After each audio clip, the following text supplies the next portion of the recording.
Welcome to the 13th century. It's a time of castles and kings, knights and chivalry. But life in the 13th century was very different from life today. Most people were peasants. They lived in villages and worked the land. They were very poor and worked very hard.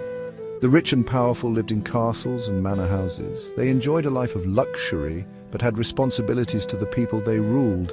In the towns you would find merchants and craftsmen. These skilled workers provided goods and services to people in the towns and villages. Peasants were the poorest people in the 13th century. They lived in small one-room houses made of wood and wattle and daub. Their houses had dirt floors and very little furniture. They cooked their food over an open fire. Life was hard, and most peasants worked from sunrise to sunset. Peasants worked the land to grow crops like wheat, barley and oats. They used simple tools, and life revolved around the seasons.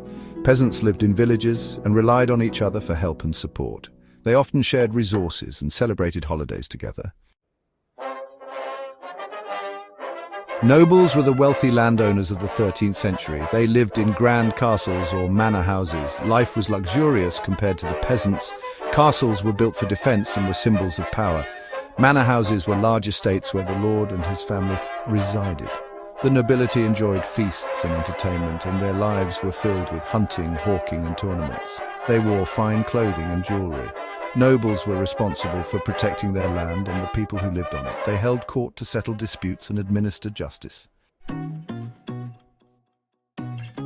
Towns were centers of trade and commerce in the 13th century.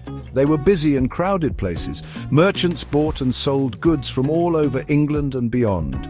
They traded in everything from spices and silks to wool and timber. Craftsmen like blacksmiths, carpenters and weavers produced essential goods for the community. They learned their trades through apprenticeships. People lived above their shops, often in cramped conditions. Guilds provided support and regulation for different trades.